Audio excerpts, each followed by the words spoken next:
أعوذ بالله من الشيطان الرجيم وبه نستعين وعليه نتوكل والصلاة والسلام على أشرف الأنبياء والمرسلين أما بعد. Mga minamahal kong mga magulang, mga kapatid sa pananampalataya, Assalamualaikum warahmatullahi wabarakatuh sa inyong lahat. At ang ating pag-usapan sa mga oras na ito ay ang iyong pagkain at inumin. Isa po ito sa mga mahalagang bagay na dapat malaman ng isang mananampalataya. Una-una, ang pangkalahatang alituntunin tungkol sa pagkain at inumin. Ang pangkalahatang alituntunin po ay lahat po ng pagkain at inumin ay halal o malinis. Ito'y pinapahintulutan sa Islam, maliban na lamang kung merong pagbabawal sa bagay na ito. Ibig sabihin, lahat po ng pagkain, inumin ay halal, ito ay malinis, pinapahintulutan, maliban lamang kung ito ay mayroong dalil na ito ay ipinagbabawal. Ito man ay sanhi ng kapinsalahan na ito ay maidudulot sa tao. Ibig sabihin ay mayroong masamang epekto ito sa isang tao, sa kanyang kalusugan, sa kanyang isipan, o sa kanyang pananampalataya dahil ito ay ipinagbabawal. Maliban doon, kung ito naman ay walang kapinsalahan sa isang tao, ay ito po ay halal. Ang asal po sa pagkain at inumin ay ito po ay halal. Sinabi ni Allah subhanahu wa ta'ala sa Surah Al-Baqarah, بعد أعوذ بالله من الشيطان الرجيم هو الذي خلق لكم ما في الأرض جميعا. Siya ang lumikha ng lahat ng anumang nasa kalupaan na para sa inyo. Kaya ito ay halal. Ang lahat ng inumin, pagkain, ay halal, malinis, maliban lamang kung ito ay makakapinsala o kaya ay malinaw na ito ay pinagbabawal sa Islam, katulad halimbawa ng isang baboy. Ang mga ani at mga bunga. Lahat po ng uri ng halaman, ito ay itinatanim ng mga tao, kanilang pinipitas o kinukuha sa mga punong kahoy. Ito po ay halal o tinatawag na pinapahintulutan. Maliban lamang po kung may maidudulot itong kapinsalahan sa katawan, kalusugan, isipan ng isang tao. Dahil kung ito ay mayroong kapinsalahan sa tao, ay ito po ay ipinagbabawal. Pero ang asal po ng mga ani at mga bunga ng mga prutas ay ito po ay halal o ito po ay pinapahintulutan, maliban na lamang kung ito ay may kapinsalahan. Ang mga inuming nakalalasing at ang alkohol. Ito ay inumin na nakalalasing at nakakasira sa isipan. Ibig sabihin, kahit na ito ay ang kanyang asal ay ito ay isang halal, pero kapag ito ay nahaluan o kaya ay ito ay mayroong mga pagbabago sa bagay na ito at ito ay nagdudulot ng pagkalasing, ay ito po ay ipinagbabawal at ito po ay mabibilang sa tinatawag na khamr o nakalalasing. Sinabi po ni Propeta Muhammad sallallahu alaihi wasallam, kullu mukhammirin khamr wa kullu muskirin haram. Ibig sabihin, lahat ng nakalalasing na inumin ay khamr at ang lahat ng khamr ay ipinagbabawal.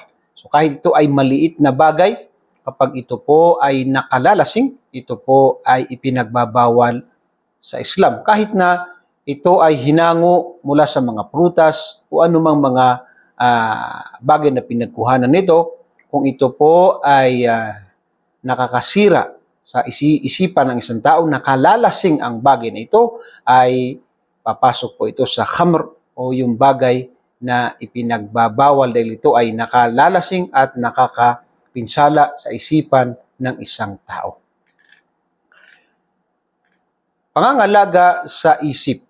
Isa po sa mga pinapangalagaan sa Islam na kung saan ay napakahalagang malaman ito ng isang mananampalataya ay ang pangangalaga sa isip ng isang tao.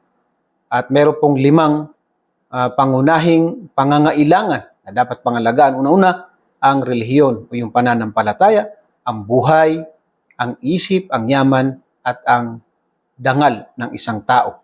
So dapat ay pangalagaan ito at kabilang dito ang isip. Kaya po ito yung dahilan kung bakit ipinagbabawal ang mga bagay na nakalalasing at mga alkohol. Ang kapasyahan tungkol sa khamr, lahat ng uri ng inuming nakalalasing. Ang mga ulama ay ipinagbawal nila ito base sa mga dalil o katibayan mula sa Quran at sa Sunnah sa pagbabawal ni Allah at ang kanyang propeta sa bagay nito. Una-una, ang khamr ay marumi at gawain ni syaitan. Sinabi ni Allah subhanahu wa ta'ala sa banal na Quran, "A'udhu billahi minash shaitanir rajim, ya ayyuhalladhina amanu innamal khamru wal maisir wal ansabu wal azlam rijzum min amali syaitan." O kayong mga manampalataya, katotohanan na ang khamr, ito yung nakalalasing, kabilang dyan yung nakalalasing, at pati ang sugal, at saka yung ansab wal azlam ay rijz, ito ay marumi min amali syaitan, at ito ay gawain ni syaitan. Pangalawa, ang lahat ng nakalalasing ay haram. Kullu mukhammarin khamrun wa kullu muskirin haram. Lahat ng nakalalasing ay haram. Lahat ng nakalalasing ay khamr at lahat ng khamr ay ito ay haram. So lahat po ng nakalalasing ay tinatawag na khamr at ito po ay ipinagbabawal sa Islam. Pangatlo, ang pag-inom ng alak ay nakababawas ng iman o paniniwala. Kaya nga sinabi sa hadith ni Propeta sallallahu alaihi wasallam, sino man ang umiinom nito ay itinuturing na hindi mananampalataya sa oras ng kanyang pag-inom ng alak o yung mga nakalalasing. Wala yashrabul khamra hina yashrabuha wa huwa mu'min. So hindi siya matatawag ng tunay na mananampalataya sa mga panahon na siya ay umiinom ng alak. At bilang panghuli ay isinumpa ng Allah subhanahu wa ta'ala ang umiinom, ang gumagawa at nagtitinda, at sino man ang tumutulong sa mga bagay na ito na nakalalasing. So sino man ang nagbebenta, gumagawa, sino man ang umiinom, lahat sila ay isinumpa ni Allah subhanahu wa ta'ala dahil sa ang gawain na ito ay malaking kasalanan sa relihiyong Islam. Ang mga bawal na gamot. Ang mga bawal na gamot, maging pinagmulan nito ay nagmula sa sinangkapang halaman o kaya sa mga bagay na iba pa. Katulad ng pag-inom ng gamot o kaya ay paglunok o kaya pagturok at iba pa, ay ito po ay malaking kasalanan sa Islam. Una-una dahil ito ay nakalalasing at maaring kung hindi man ito nakalalasing, ay ito ay nakakapinsala, nakakasira ng pisikal na katawan ng isang tao o kaya ay kaniyang isipan. At yan ay karamihan na ito ay nakakasira sa isipan ng isang tao at maaring humantong sa kamatayan ng isang tao. Sinabi ni Allah subhanahu wa ta'ala sa banal na Quran, "Wala taqtulu anfusakum." Huwag niyong wasakin, huwag niyong patayin ang inyong mga sarili. At ganoon din na ipinagbawal sa Islam ang mga bagay na ito ay makakasira sa kalusugan ng isang tao. Ang mga pagkaing hinango mula sa dagat. Ang itinuturing bilang mga pagkaing dagat ay hindi nabubuhay maliban sa dagat. Ibig sabihin, ang mga bagay na ito ay nabubuhay lamang sa tubig at hindi maaring mabuhay at manatili sa lupa. So itong babanggitin natin na pagkaing dagat ay ito po yung mga pagkain na nabubuhay lamang sa tubig at hindi pwedeng mabuhay sa lupa. Katulad po ito ng mga nasa ilog, dagat, sapa at iba pang mga tubig. At ang lahat po ng naturang pagkain sa dagat, maging ito man ay hayop o halaman na nakuha o natagpo ang patay na, kahit patay na. Kapag ito ay hindi makakasira, hindi nangamoy, o kaya hindi makakasira sa kalusugan ng isang tao, ay ito po ay pinapahintulutan na kainin. At hindi kinakailangan na ito ay katayin. Ang mga hayop, mga isda at iba pa na ito ay nasa dagat, ay ito po ay halal kahit na ito ay natagpuan na ito ay patay na. Ang mahalaga ay wala itong kapinsalahan sa kalusugan ng isang tao. Sinabi ni ni Allah subhanahu wa ta'ala sa banal na Quran, "Uhilla lakum saydul bahri wa ta'amuhu mata'an lakum walis sayyarah." At ipinapahintulot para sa inyo ang panghuli ng mga lamang dagat at ang pagkain nito bilang panustos para sa inyo, para sa inyo. Ang mga hayop sa kalupaan. Para sa mga hayop sa kalupaan, upang maging halal ito ay mayroong dalawang patakaran o bagay. Una-una, ito ay hayop na pinapahintulutang kainin. Ibig sabihin ay katulad ng kambing, baka, saka kalabaw. Hindi kabilang dito halimbawa ang aso o kaya ay baboy. Dahil ito ay malinaw na ipinagbabawal sa Islam. So una ay ang mga hayop sa kalupaan, una ay dapat na ito ay hayop na pinapahintulutang kainin. Pangalawa ay ang pagkuha nito o pagkatay nito sa pamagitan ng pamamaraan ng Islam. Tulad ng pagkakatay, pagbanggit dito sa pangalan ni Allah na Bismillah, o kaya yung sa pangangaso na sa mga maiilap na mga hayop. So ito po ay dalawang bagay, dapat malinis ang ibig sabihin pinapahintulutan ang hayop na ito na kainin. Pangalawa ay dapat ay sa pamagitan ng pamamaraan na itinakda ng Islam. So ito yung pagkakatay. Ano ang mga hayop na ipinapahintulot? Katulad na banggit natin, ang lahat po ng mga karne, mga hayop sa Islam ay malinis, pinapahintulutan. Yan po ang asal. Maliban lamang kung ito ay pinagbawal ng Quran, ipinagbawal ng Sunnah, o kaya ito ay makakapinsala. Dahil ito po ay ipinagbabawal sa Islam kung ito ay makakapinsala. Ang mga ipinagbabawal na mga pagkain, mga hayop, ay katulad ng mga sumusunod. Ang pinakauna rito ay ang baboy. Ang baboy. Sinabi ni Allah subhanahu wa ta'ala sa mga Quran, "Hurrimat alaykumul maytata waddama wa lahmal khinzir." Pinagbawal sa inyo ang mga bagay nito at kabilang dito yung walahmu al-khinzir, ang karne o laman ng baboy, dahil ito ay marumi. So yung pinakaunang ipinagbawal. Pangalawa, ang lahat ng may pangil mula sa mga mababangis na hayop katulad ng leon at tigre. Yan ay dahil sa sila ay ginagamit nila ito sa pagkain, itong mga pangil nila sa panghuli ng mga karne o mga kanilang kinakain. Pangalawa, lahat ng mga nandadagit mula sa kawan ng mga ibon katulad ng palkon, agila, dahil ito rin ay ginagamit nila itong mga pangil nila sa pagpanghuhuli ng kanilang kinakain. So dahil dito ay pinagbabawal din ang mga ibon na ito. Mga insekto, lahat ng klase ng insekto maliban na lamang sa baling o yung grasshopper, dahil sila ay pinapahintulutan yung tinatawag na baling. Maliban doon, lahat ng mga insekto ay pinagbabawal na ito ay kainin.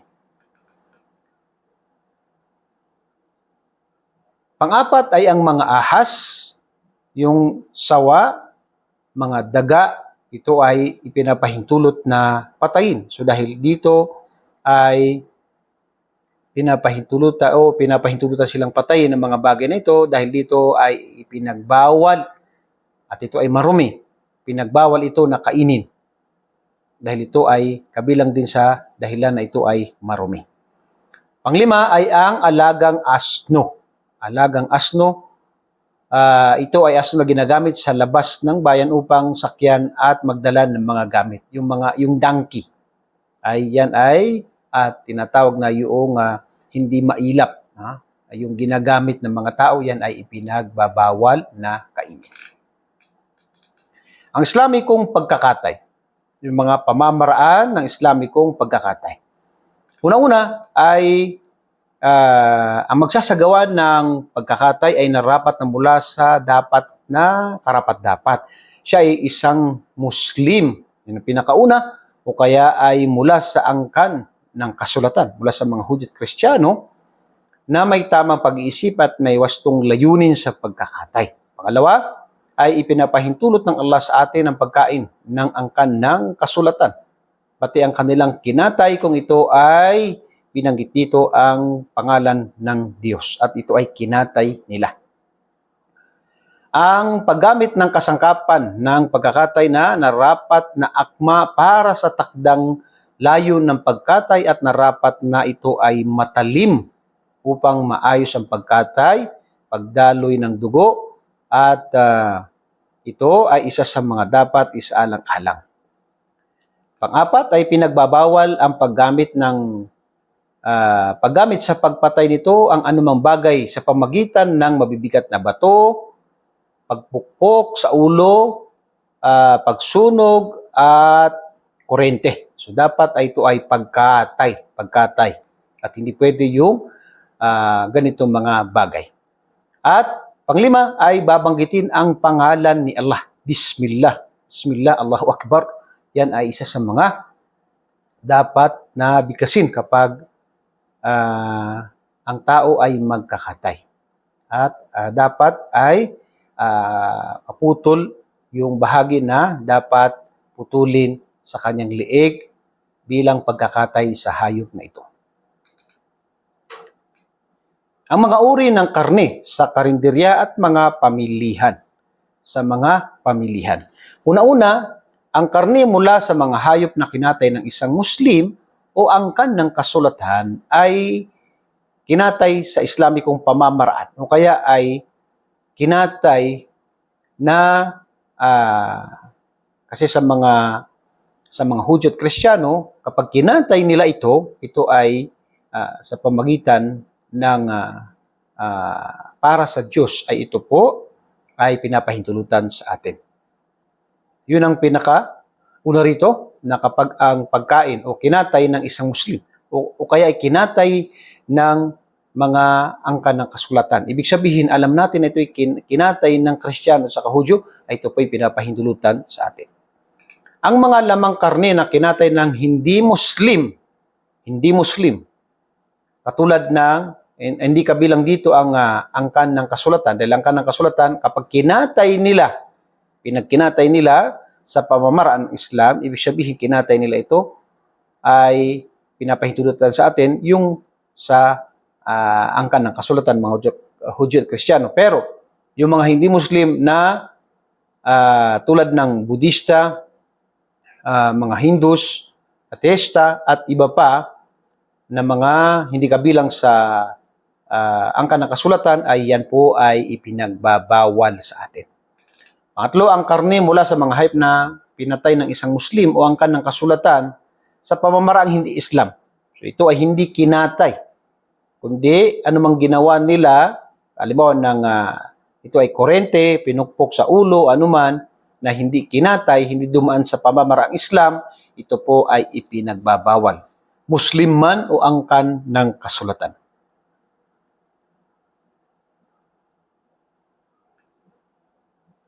Ang karne mula sa hayop na kinatay ng isang angkan ng kasulatan na walang alam sa kalagayan ng pagkakatay. Hindi natin alam kung ito ba ay kinatay o hindi anuman, alanganin tayo. Pero ang karne ito ay mula sa angkan ng kasulatan, nahati po ang mga ulama dito, pero ang pinakatama po, ang pangkalahatang pananaw rito, ay ito ay kanilang mga kinatay. Kaya ang tamang opinion dito, ipinapahintulot ang pagkain nito, ngunit narapat na bigkasin o sambitin ang Bismillah sa ngalan ng Allah sa sandaling kakainin na ito. Ngunit higit na mainam ay ang paghanap ng halal, malinis, pinapahintulot na karne dito. So, mas mainam po kung sigurado tayo. Ang pangangaso ayon sa batas ng Islam. Meron pong mga patakaran sa pangangaso na dapat sundin ng isang Muslim o kaya ang Ahlu Kitab, yung mga Kristiyano at saka mga Hudyo. Ang isang nangangaso ay narapat na nasa tamang pag-iisip at nararapat na tuparin ang gawain ito ng ayon sa kanyang layunin, maging Muslim man o ito ay sa angkan ng kasulatan.